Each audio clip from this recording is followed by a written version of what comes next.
députés et sénateurs, vous avez un rôle à jouer pour aider à corriger les excès du passé. Vous les collègues du Grand qui quittez les groupes armés, je vais le dire.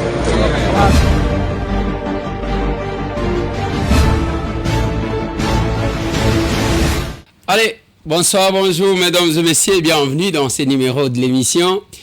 Masolona député, les lots aux Ali vendredi, nous sommes le 29, oui le 29 décembre 2023. 2 jours et pour la publication. Il y a résultat na élection, il y a un candidat président de la République. Quelques candidats félicitent déjà Félix-Antoine Tshisekedi Tshilombo. Le rapport, il y a 5 ans. Créer un flou et des polémiques. Chacun pour soi. Les résultats pour tout le monde. Allez, ma solo na député Banekonanga. Tokobeta ma solo, il y a manipulation, il y a acteurs politiques. Bazo manipuler peuple pour que abomana entre bango na bango. Mais bango bakufakate, bango bazaka lokola ba dessin animé. Masolo na député au Tokobeta, nous attendons le résultat. Na lignito solo la moi muke parce que na sima ya émission oyo comme on a monsieur Kolanda na koyamba isko batu misusu ainsi de suite mais na lignito solo na nanu actualité ngana bin. Na bisa kibino ezana bisika ya kokende kofuyete. Plus ozo fuye na poubelle, plus okozala mutema likolo ya pamba. En ce moment précis, l'adresse n'a pas recommandé bino eza awa. Na kacha masolo na député. Nande koelezea tokokoma na YouTube, na tokomi wapi télévision ou bien na compte na biso ya TikTok. Pourquoi nazo peki sabino ndengwana? Nazo ebisa bino pour que tika bitambola tambola, les Rwandais manipulent beaucoup de personnes, y compris les Congolais. Rwanda zali ko manipuler bato belé, même ba Congolais. Boyoka Kimikolo tika la que non, nous félicitons Général Chiwewe à rejoindre camp nini. Manipulation balakaki ba rébellion, balaki kozwa manduki kolaki sabatu. Tangu bazomona ba prédire même que élection ko salimate. Lokola ba plan na bango nyonso échoué na lokuta na bango. Maintenant ba komi ko développer ba stratégie ya déstabilisation morale. Ya koningisa bino na mutu ya kobangisa bino. Maya moto oyo tumbakela mbate. Ko créer ba faux bruit. Depuis Balobaki Nabino, voilà la famille de Tshisekedi est en train de traverser. Batou combien va traverser? Batou combien va bungi? Et le jeu politique, c'était un jeu démocratique. Ce qui osent ali bilanda landa, tala même ba oyo. Beaucoup de personnes, beaucoup de candidats nazomona bazo lansaka babiloko pour influencer l'opinion. Oh yabimina autant de pourcentage, oh yabimina autant de nazo tala batu nazo seka. Bamso pe ko partager lenga ba fake news oyo batu bazotia. Attendons la CENI qui est l'autorité compétente pour nous publier ba résultat. Oya ko wele la bozo wele la nini? Soki olonga ki olonga ki, soki olongite olongite. Mais loko nazo kebisa peuple. Nga nazalo ko la sentinelle de la République. Nga nazalo ko la mutu. Quand j'alerte, okoyo kelanga te suka okope sanga raison. Botu na bande kwebele, na betela bango masolo, bokeba makambo mapangu bisomba soma mungu ezaka pasi pona kozwa. Soki ye awa tuna kabiso mususu akokende kuna na suka makambo lobaka wana makambo na lobaka wana donge ngana zaji ko milobela. Les degrés ya patriotisme na kolinga batu ezandenge mon côté. Ce qui est qu'à la manière biso to salaki campagne électorale on comprendre qui est qui. Il y a les gens qui ont fait les campagnes les plus violentes. Donc batubazo papa na machete batubazo bun. Moi je me suis posé la question. Ezani. Biso to sali campagne na biso oyo qui attend incident à mon côté. Nous avons un discours rassembleur. et reconnaissant que jeu démocratique au cause tout comme au échoué, ce n'est pas parce que yo zindo l'équipe a tout nion sauté peuple quand même toi sepela ki ozalawan ba oba se kenda kambangu mbangu ba keko bouré ba urne mais place siko bango bazama yelete aucun centre o ba personne bazaki kozela bazaki 650 personnes yo bimina 600 voix ezaka batu balingi yo pourcentage de participation zaki combien et puis mutu abela ki azate bozo mona keza makamu mususu. Je vous ai toujours dit, il faut faire attention avec quelqu'un qui paie tout pour na kozwa mbongo ou bien kozwa pouvoir. Et belé baza trop pressé na vie. Okomana mutu ozana na mwana muke trop pressé lokoso ya likamudini. Tu as encore le temps. Tu as encore le temps. Et campagne ndenge to sala ki campagne biso tozaji koleka partout. Nazo leka ka boye na télé. Okuta te ke Eliezer aso te na si j'ai mon discours, je sais qu'il y a de la place pour tout le monde. Et le peuple nous écoute. Voilà pourquoi nous, on n'est pas agité. Ceux qui ont telle attitude, Nabiso, il y a pas capable, tout ça calme. J'ai réussi capable, Django Kiwi, Aouti Kikuit, calme. Et quand on a pu connaître, il y a Yatike Linganandako. Alobi, capable président, Bundanango. Tant on a Fongo Liboui, Nalobi calme. Capable Dieu merci à outil qui sangani. Ayelinga kamupiko. Nathalie. Capable Jacques Kamba ya outil kanang. Donc vous allez sentir que nous avons notre mode opératoire. Sophie Kakuji, à outil Kabalo. Calme. Triomphalisme za bisoté. Bo publier. Est-ce que vous avez mon toi sert ko publier ba PV? Les agités sont des agités. Toujours ça là ngote. Capable Jean-Marc. Calme. Capable François Tizou, na capable Tchemp, na capable Adonis Moula, bautaki Mbujimai. Calme. Ce qui te ligne to beta masolo ya Bedouard Moulumba na ngandajika to ko beta ya Joseph Mba. Calme. Badeka Kalombo to ko beta ba Lik Fikir to calme.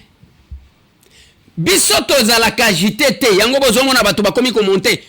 Nana pression d'ingis source seni a pression information erni ba mi bien modèle wa bino peuple vous avez tout intérêt de ne pas vous laisser manipuler na campagne électorale na moni ba vidéo aw ba mususu ba memi bango ba mususu ba salibo est-ce que tangu bazo mema mutu est-ce que tangu bazo yambayo ozana bolingo en réalité de ce peuple là.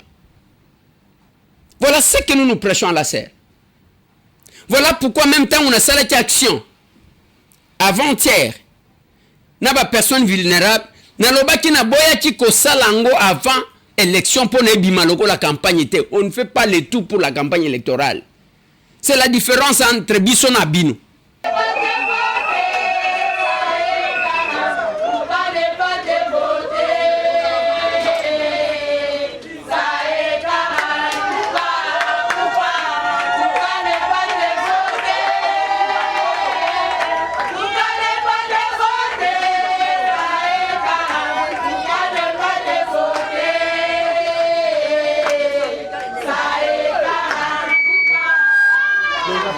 Tozo sali lelo na benga kibino pour que tokutana eza bote kokutana wana tozo kutana eza ndenge tokutana kana biso tozo yekolango te tosala kango pona campagne te tosala kango pona politique te mais tomona ka kebiso toza famille eza bote soki amuke monani tokabona eza bote pour balobi ke ya mukende so kana nini. Alors batu ebele basala kabola mukaso ki azana intérêt ya kozwa quelque chose en retour. Biso sikoyo tosala kayango te parce que tozana pose ya kozwa quelque chose en retour. Bozo monanga? Bozo kanga? Tosala kayango parce que tozo considérer que toza famille ezabo ete. Mbula ebeta te toza famille ezabo ete. Toswana tobebana toza famille ezabo ete. to boudane te eza famille eza beauté bango pe balobaka singa famille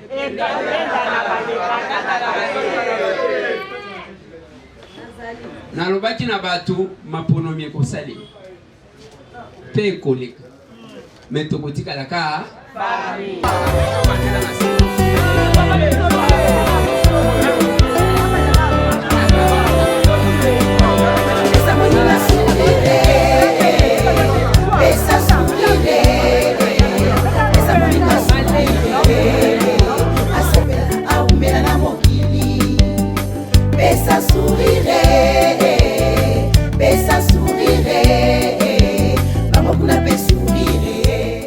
c'est la différence. Le lona souka ya émission bokomona na ke kosala na yaki na sala échange de vœux na ba collaborateur nanga ya tokomi wapi télévision bomona qui je crois que les images vont nous revenir. La grande famille tokomi wapi chaque fin de l'année on se partage en termes d'échange de vœux. On se partage quelque chose. Il arrive des fois que je propose de faire une sortie avec mes collaborateurs. Mais cette année, nous avons estimé que nous pouvons quand même nous partager ces petits sacs de riz. Je crois que c'est plein de célibataires, je ne sais même pas où est-ce que vous allez amener ça. Si Dieu nous aide, on va organiser une sortie, même après les... télévision et être parmi les plus grandes rédactions de la RDC. C'est ça notre souhait. Voilà. Nous allons procéder par la remise. Je ne sais pas comment vous allez faire. Je remets un sac en termes symboliques à M. Grévis.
Après les lots na Seamboula, na quelque ça l'échange de vœux, na ba collaborateur nanga ya Aima School.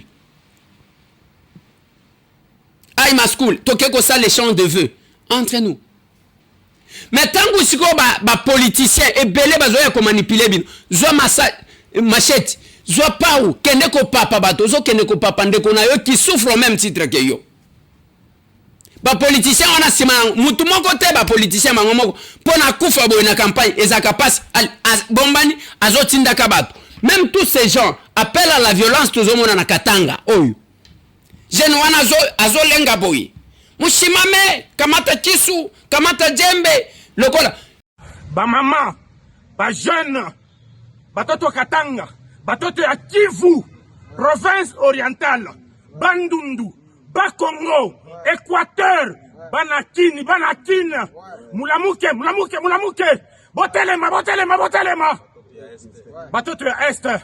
Batoto ya Kivu. Batoto ya Goma, Bukavu. Munalala, mulamuke. Batoto ya Kindu, Kindu. Mulamuke.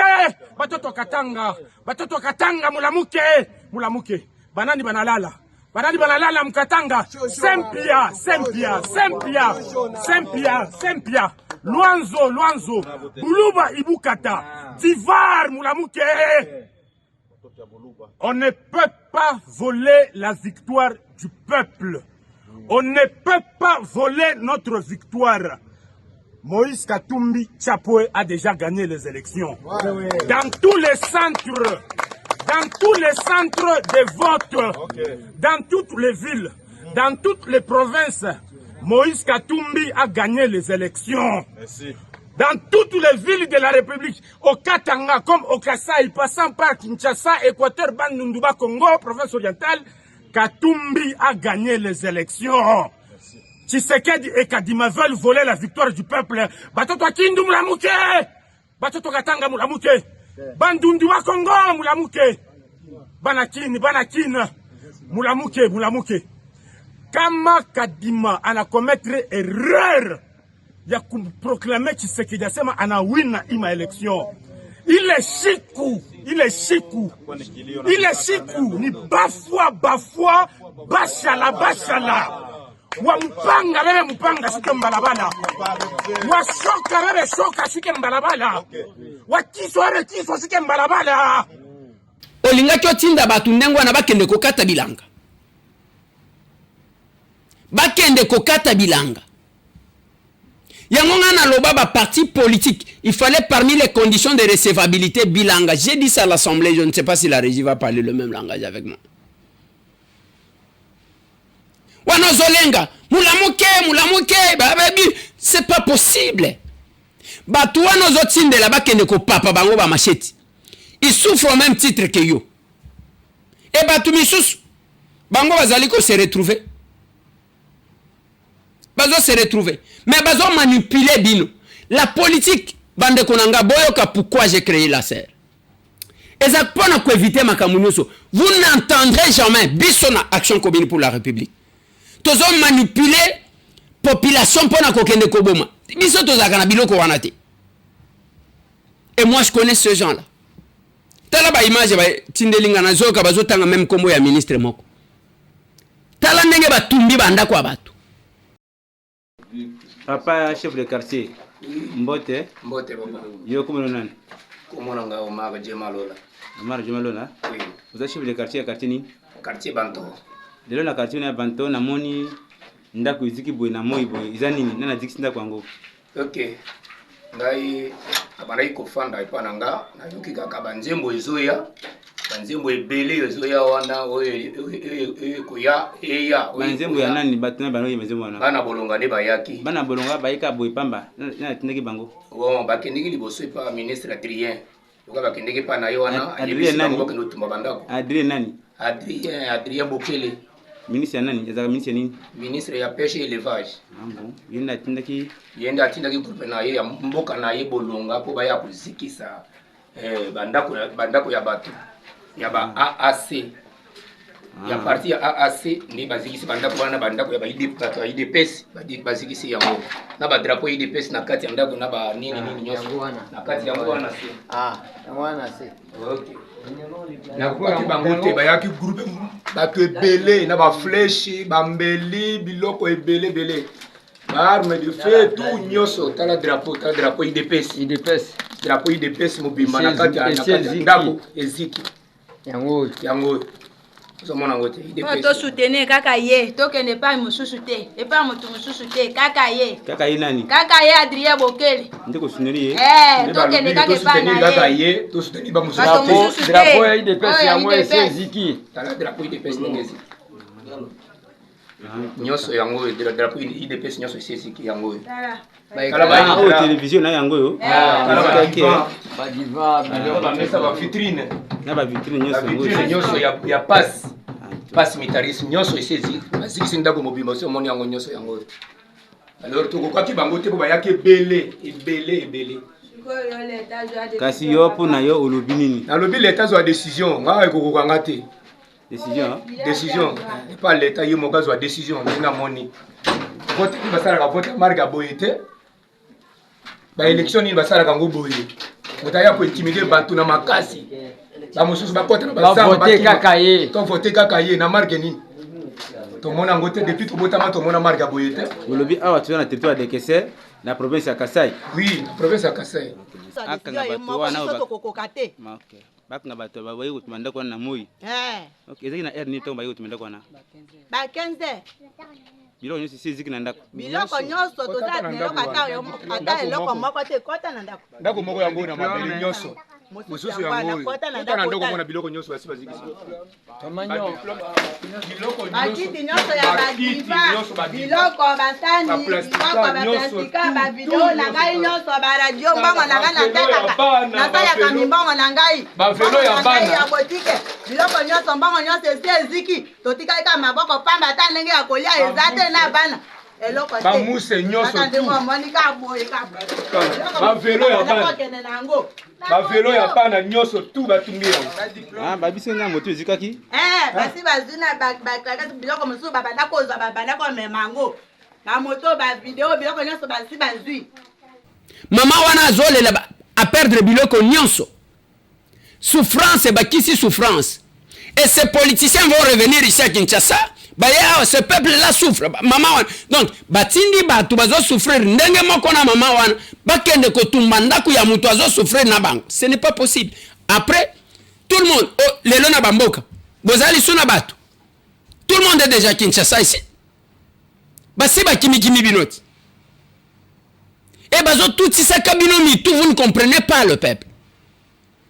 Et ce pays a besoin d'une nouvelle classe politique. Maman wana biloko nyonso ndaku babuki batumbi biloko nyonso. Alors que yazo souffrir lokola bino. Bozo vivre dans la même condition.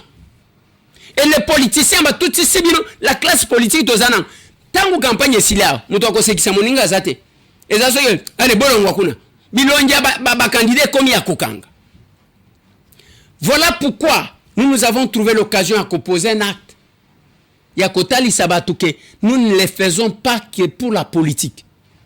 Oui, la dimension politique peut être là. Mais moi, je pense qu'en dehors de la politique, nous avons une vie. En dehors de la politique, nous avons une vie. Et le degré de patriotisme, nous avons de mon côté. Quand les Rwandais commençaient à agresser, moi, j'ai lancé la dérwandarisation.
Bokoyoka. Après Toyeko ça la marche, je ne sais pas si la régie va nous revenir sur cette marche-là.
Nous sommes agressés par la police, donc nous sommes en train de soutenir et ça s'est fait. Non, non, non, non.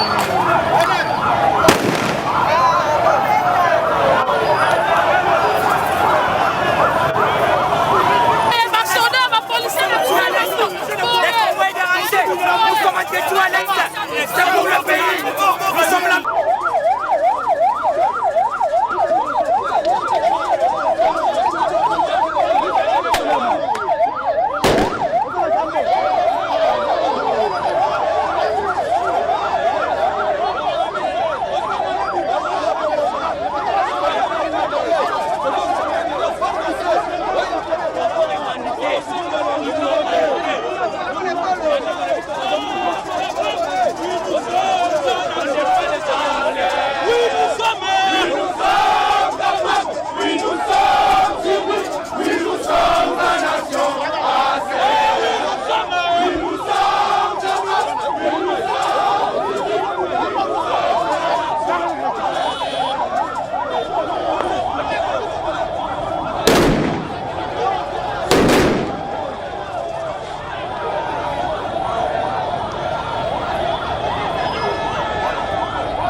Marche biso to sala soki tozaka batu to mesana ba marche te bato abilela lelanga na ebite masasi ebeta mukolo wangu okomona ndenge major babeti mbuma abatami akimi mbango.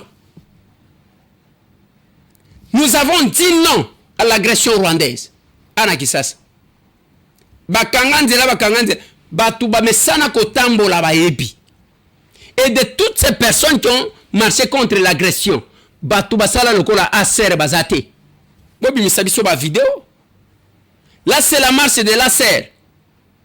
Ce qui est l'action na biso to menakana batu généralement te to sala kabiso moko. Là je crois c'est à 6 mois de la création du parti. Et to mesana ndengo na to saka baba. Ce qui touche le Congo nous touche. Et beaucoup de médias, les lois zana batu ba chaîne na bango comme le canal par excellence, il y a koleki saka message à ba Rwandais. Tout ce qui vient de Rwandais, tout ce qui vient message les autres pas nanga, c'est le Rwanda qui parle par eux. Et batu ba vandeli makambu. O nanga zo sala so gindengeni bande konangai. On se connaît. Je suis député.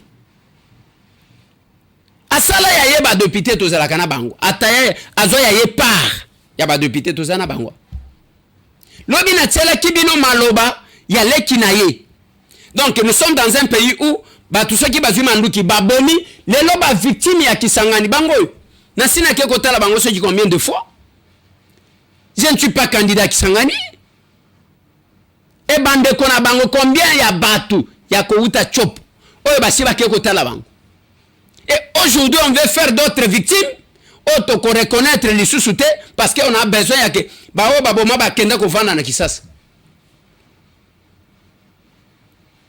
voilà pourquoi à chaque fois que je me mets, je vous alerte. Quand on a eu qui maloba, il y a Justin Bitakwira. Na ye koloba na bino na lobi. Boyoka. Ma communauté zote hapa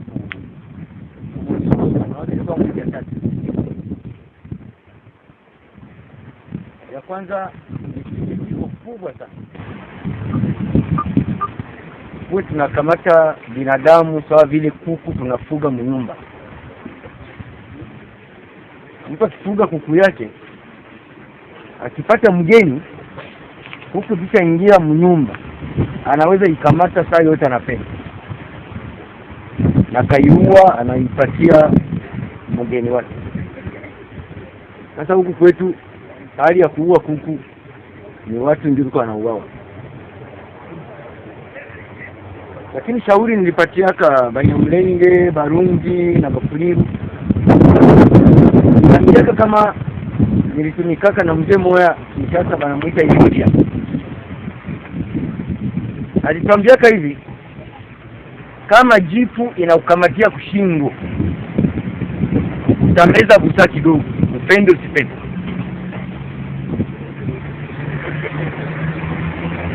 Na nikaambia delegation ya Bafuliru na Barundi, tulikuwa na Mayuji. Saba mingi banaweza kama sie ndio tunawashaka moto hapa mpleni. Ndio mingi banaweza. Hata mende mimi siwezi kuiua. Hii mende ya mnyumba. Lakini nikamwambia hivi. Nikamwambia kama dunia iko inageuka.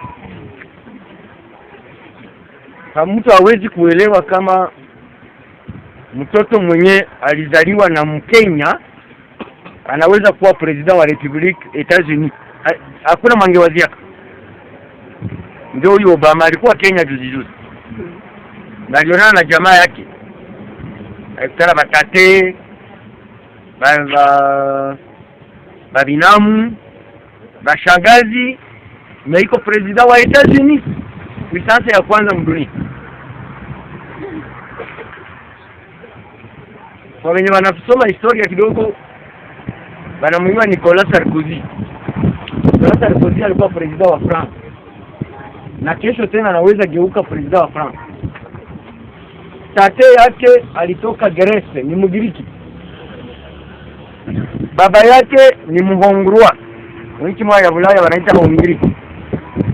Na aligeuka president wa France. Mimi niliishi mwinchi moja ya Cameroon. Cameroon iko na mpaka na Chad na Nigeria. Kuko kabila yenye ile ngambo ya Chad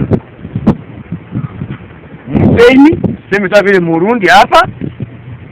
Iko gouverneur huku Mkongo na mwingine iko administrateur du territoire ngambo ya Burundi.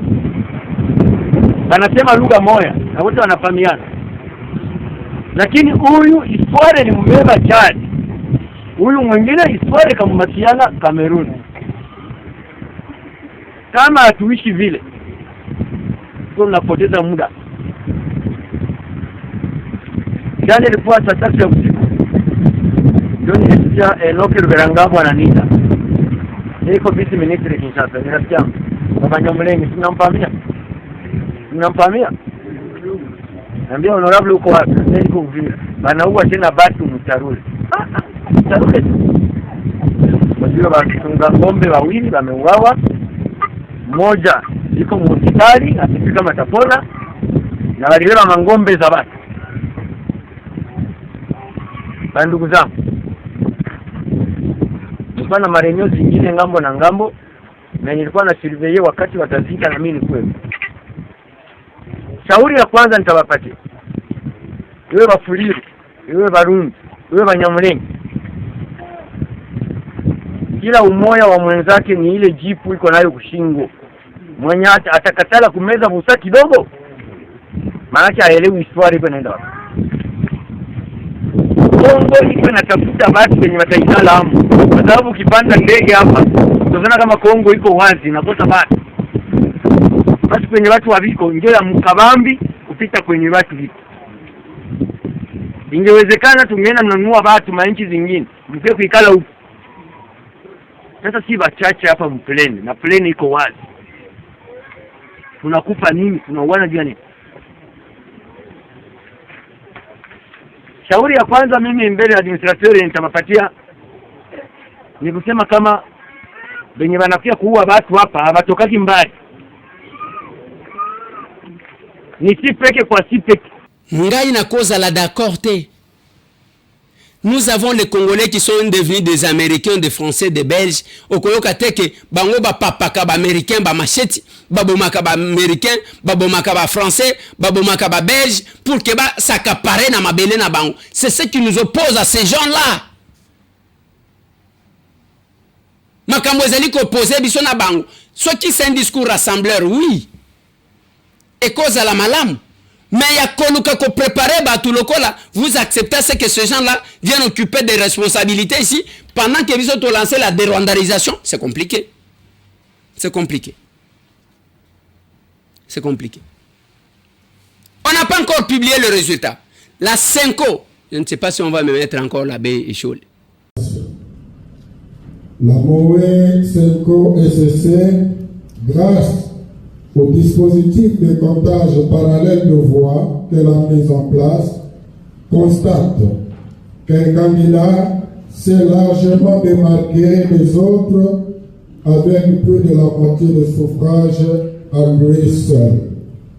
Cependant, elle a documenté de nombreux cas d'irrégularité susceptibles d'affecter l'intégrité des résultats des différents scrutins à certains endroits.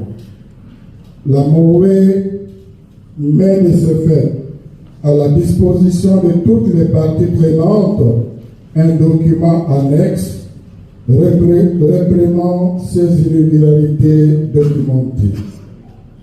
Au regard de ce qui précède, la MOE Senko SSC invite la Commission électorale nationale indépendante CENI, la Cour constitutionnelle ainsi que d'autres cours et tribunaux habilités à tirer en toute responsabilité toutes les conséquences qui s'imposent en fonction de l'incidence sur la base des calculs des résultats pour les scrutins concernés avant de proclamer respectivement les résultats provisoires et définitifs des différents scrutins. Eu égard aux conditions dans lesquelles les scrutins se sont déroulés, la MOE demande particulièrement à la CENI, pour rassurer les différentes parties prenantes, de préciser le nombre de bureaux de vote qui ont ouvert le 20 décembre 2023 et ceux qui ont ouvert après cette date, en informant aussi sur le nombre de bureaux de machines à voter et les bulletins qui ont été utilisés régulièrement. L'acceptation des résultats par les parties prenantes passe aussi par le respect des dispositions pertinentes de l'article 71 de la loi électorale. Cela étant, la MOE exhorte la CENI à ne publier les résultats provisoires que sur la base des résultats consolidés dans tous les centres locaux de compilation des résultats CLCR. La prise en compte des irrégularités documentées par les instances ci-haut citées constitue un gage pour l'acceptation des résultats par le public et pour garantir au mieux la paix, la cohésion et la stabilité en République démocratique du Congo. Je vous remercie. Après, si ces rapports, c'est tout le monde. Azali ko s'approprier siko. Oyo alobi ezabiso, oyo alobi.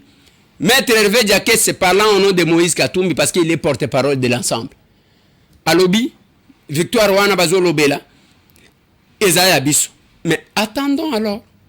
Après un ensemble d'irrégularités que la CENI a commises, il était important qu'une structure extérieure, neutre, puisse nous fixer.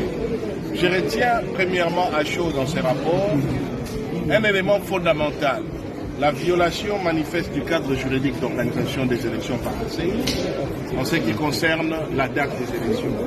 Si le législateur a prévu que les élections se déroulent en une seule journée, quitte à déclarer férié cette journée, c'est pour éviter justement des prolongations intempestives qui facilitent la fraude et empêchent le contrôle citoyen et les autres mécanismes de contrôle.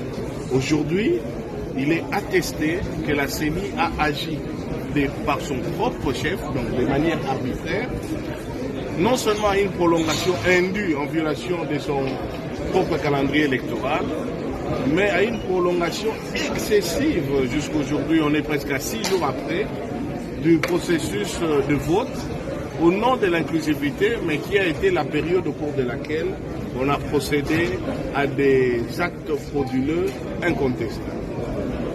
La deuxième chose que nous retenons ici, la mission vous dit clairement que sur base des éléments du processus parallèle de vote, ils ont pu constater qu'un candidat s'était totalement démarqué à plus de la moitié des suffrages au moment où les choses se passaient encore régulièrement. Évidemment, il n'appartient pas à la mission de vous dire de quel candidat il s'agit, mais un peu de jugeote nous démontre que les tendances ont commencé à être renversées par un camp de la fraude. Et le camp de la fraude est connu.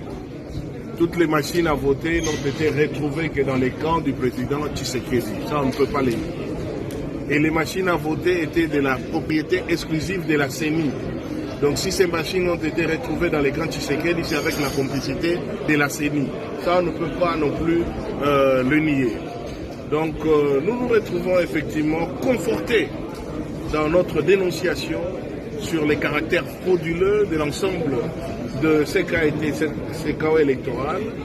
Nous nous retrouvons aussi confortés dans l'idée de refuter tout ce qui émane de la CENI. C'est aussi un troisième élément. On l'a dit, il n'appartient pas à la CENI de donner des tendances. La CENI a pour mission d'annoncer les résultats. Et on annonce les résultats lorsqu'on a récupéré les plis dans les centres et bureaux de vote. On les a ramenés dans les centres de compilation. Donc tout ce qui est en train de se passer là est un mécanisme qui vise juste à préparer les esprits à consommer les fruits du chaos et de la fraude, ce que nous n'accepterons pas. Un dernier élément aussi dans les constats, effectivement, les questions qui sont posées à la CENI demeurent. Combien de bureaux de vote ont-ils été ouverts? C'est la moindre des choses pour une organisation qui est en charge, n'est-ce pas, la mise en place d'un processus électoral. Comment jusqu'aujourd'hui la CENI est dans l'impossibilité de nous dire combien de bureaux de vote ont été ouverts? Combien de machines à voter ont été mises à la disposition de ces bureaux? Nous ne parlons même pas des machines à voter retrouvées entre les mains des candidats tshisekidistes. Nous parlons encore des machines à voter officielles. Combien, jusqu'à ce jour, la CENI est dans l'impossibilité de nous dire ça? Ce sont des questions que des observateurs neutres qui ne sont pas partie prenante comme nous politiques au résultat des élections, qui posent ces questions. Et la CENI, aujourd'hui, au 4e cycle électoral, plus de 7 jours après l'organisation chaotique des scrutins, la CENI n'est toujours pas en mesure d'apporter des réponses. Donc voilà pourquoi, aujourd'hui, il était important que nous ayons un tel rapport. Parce que c'est lui qui a organisé ce Kadim. Ce qui est Zayang, il faut patienter. Bah, monsieur Super Balobi Deli se sang. Le kola yolo baka ke rapport, bino, résultat, boko ndi mezaka ya 5 à lobby. Mais 5 peut baza maye là. Batiki une ambiguïté terrible.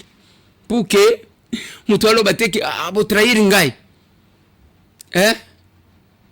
Nous attendons le rapport. Mais j'ai suivi l'analyse. Sur les chaînes étrangères, sur France 24, il faut koyoka. Tangu bozoka leki nanga constant mutamba lobi oyo distance c'est l'équivier na tikelio. Oya ye koloba tenga Tony Bolamba ye pa lobi distance c'est leki na tikelio. Yangonga na lobaki na bino une chose. Politique basala kango lokola mayotote. Et chaque fois que les gens se mettent ensemble, il faut toujours se poser la question basangani ponani. Mikolonyo sonazo conseil ka vienanga Martin. OK ndeyo, OK pasteur Théodore Ngoye wana azotanga yo telemi wana soit vandi mon vieux Martin. Mukolo ya marche basundolio tikalio moko. Basundolio. Parce que ba mesana pression te ba mesana moto te. Ba mesana moto te.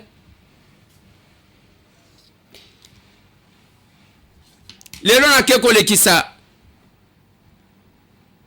Au moins cet avant-midi sous la pluie parce que Kinshasa mbule beti barai monsieur so kiti ba érosion ezamwa makasi parce que nyonso tozo sala d'abord bitonga na Kinshasa leki oya tonga wota on ne tient pas compte ya koyeba ke place oyo ezaka ndenge nini place nyonso tolingi totonga etikali tokende kotonga na stade pe na palais du peuple eloko etikali ka yango. Après na kamatinzela na keiko sala échange de vœux na ba enseignant le personnel ya Aima School lokola na ba fête il faut kaka ko échanger moi muke biso to sala kanengwa.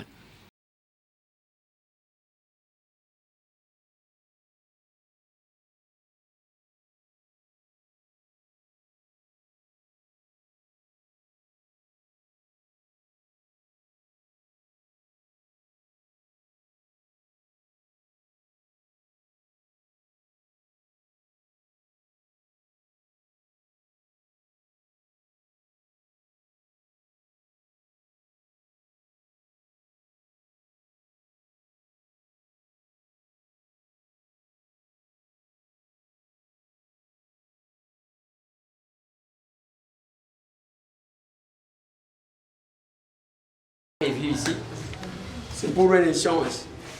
Ceux qui viendront grignoter dans votre lot, il n'y a que les maçons qui sont là, qui ne doivent pas vous observer en train de vous festoyer, ainsi de suite, et seront servis à leur manière. Et je peux vous souhaiter meilleurs vœux. Et vous avez une année de prospérité, une année de longévité, et que ceux qui prient continuent à prier. En priant, rappelez-vous de notre pays qui est un peu secoué par beaucoup de choses, mais surtout j'insiste sur l'unité, parce qu'une équipe divisée devient toujours instable. Et comme je l'ai toujours dit, je l'ai dit à mes collaborateurs de Tukumiwapi, que quand Dieu crée des circonstances pour que vous soyez ensemble, acceptez cette relation que Dieu met à votre possession. Personne n'a la clé de la vie. Vous ne savez pas qui deviendra qui dans ce pays, il faut toujours entretenir de bonnes relations. Certes, là où se trouvent les humains, il y a toujours un peu de conflits et des incompréhensions. Cherchant à minimiser les incompréhensions, cherchant à minimiser les conflits, privilégier l'unité. C'est ce qui fera que vous soyez forts. Il y a de la vie qui peut passer. Alors, meilleurs vœux. À plus. Merci.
Ce qui est à la je vous ai dit, Moukolona Kendaki na conseil à Maman Laure.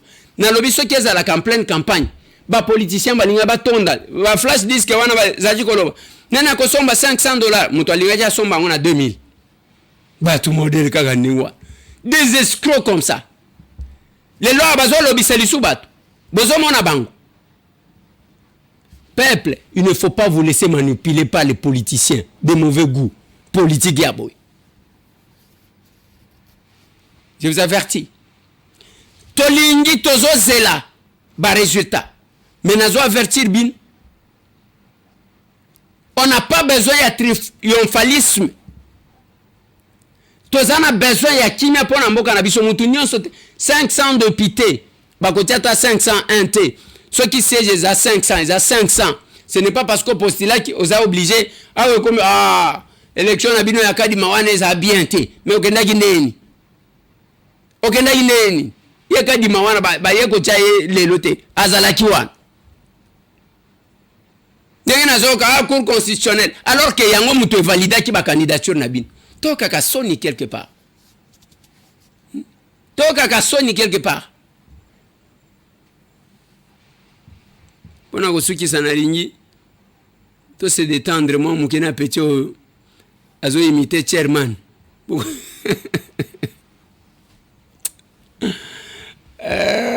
Kongweza na talamogo.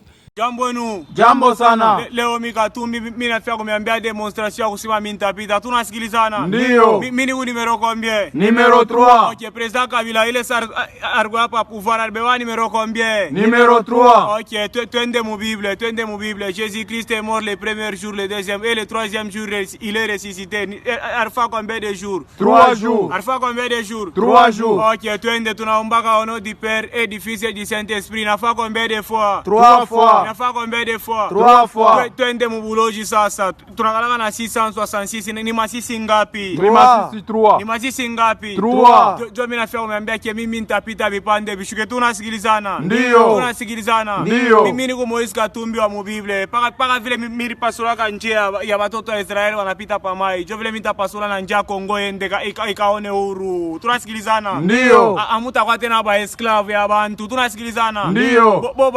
Kama unaika president kwa mashikina tapenda mbele ibe ajembe yake mfuko. Tunasikilizana. Ndio. Mimi shina mashikina hapana ni una mfranga. Tunasikilizana. Ndio. Kama unaniona mimi na lokula ni njoo abantu baripita bwingi. Tellement bivuku tu jomene nifamu ba. Hapa mimi nenda Lubumbashi, John toke Lubumbashi nenda Afrique du Sud banitunze. Tunasikilizana. Ndio.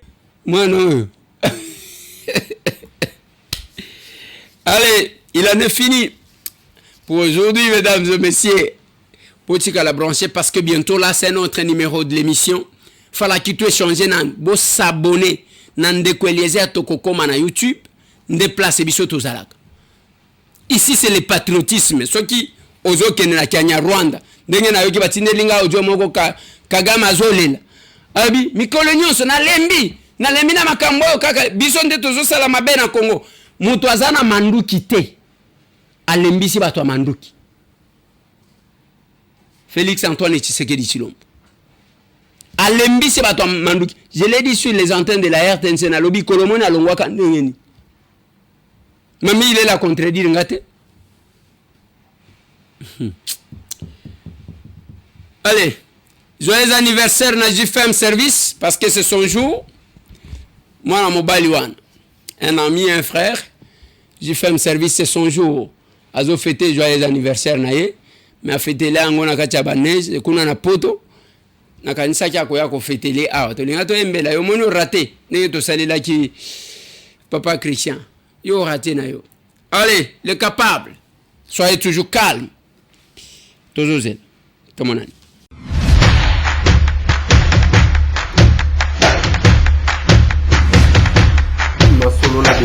Honorables députés et sénateurs, vous avez un rôle à jouer pour aider à corriger les excès du passé. Vous les collègues du Grand Kivu, quittez les groupes armés, je vais le dire.